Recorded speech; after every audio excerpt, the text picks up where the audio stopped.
Welcome back to the channel, my freedom-loving 2A supporting patriots, for another Sunday Thoughts episode.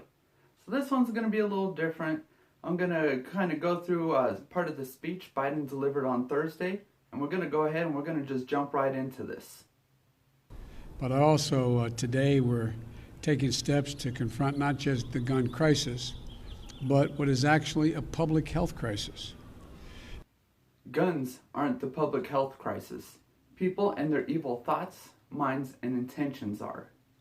Nothing I'm about to recommend in any way impinges on the Second Amendment. They're phony arguments suggesting that these are Second Amendment rights at stake from what we're talking about. Banning and or requiring you to register your pistol braces as short-barreled rifles and paying that $200 tax stamp is clearly an infringement. Universal background checks, banning home-built firearms, which have been legal forever, are clearly infringements of the Second Amendment. But no amendment to the Constitution is absolute. No amendment to the Constitution is absolute. No amendment to the Constitution is absolute? So what you're saying is the Constitution isn't absolute. It's not like it's one of the founding documents of our country or anything. No wonder our First and Second Amendment rights are so under attack anymore when you feel that they're just obsolete and you can do with them whatever you feel. From the very beginning, you couldn't own any weapon you wanted to own. Matter of fact, I'm pretty sure we were allowed to own anything we wanted. From the very beginning the Second Amendment existed, certain people weren't allowed to have weapons. And who wasn't allowed to own these firearms or anything? The blacks, the slaves. And that's why gun control is so deeply rooted in racism throughout our history. So the idea is just bizarre to suggest that some of the things we're recommending are contrary to the Constitution. Gun violence in this country is an epidemic. Let me say it again. Gun violence in this country is an epidemic. No, it's not. It's an international embarrassment. Yeah, you are. Every day in this country, 316 people are shot every single day.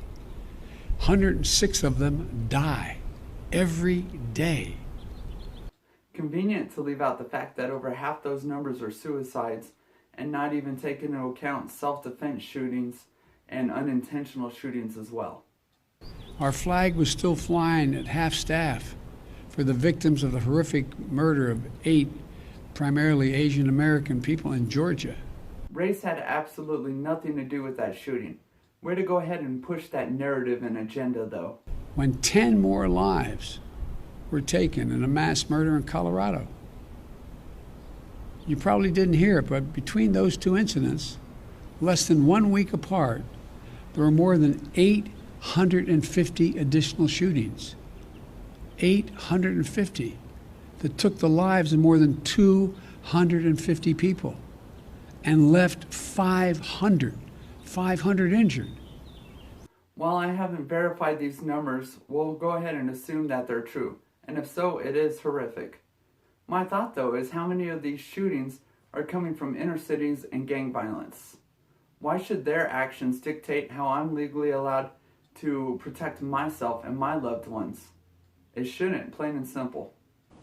Today, I'm proud to nominate David Chipman to serve as the director of the AFT. David knows the AFT well. He served there for 25 years. So while Biden didn't make any executive orders, he did make some executive actions. Now, personally, I wasn't quite sure on what the difference was, so I had to go ahead and look it up. So what an executive order is going to be published in the Federal Register, and it's legally binding. Whereas executive action, which is what he did on Thursday, is not going to be published in the Federal Registry, and it doesn't have any subject to legal review.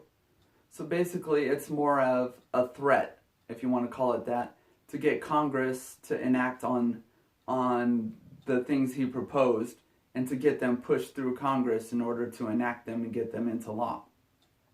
It's partially why making sure the filibuster remains is such a big deal lately. He's wanting to ban all kinds of stuff, as you guys know, and we just can't have it. It's the Second Amendment is extremely clear, shall not be infringed.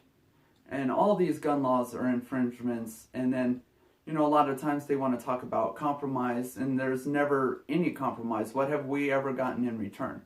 So we have to be absolute in saying no to anything and everything that comes forward and fighting it.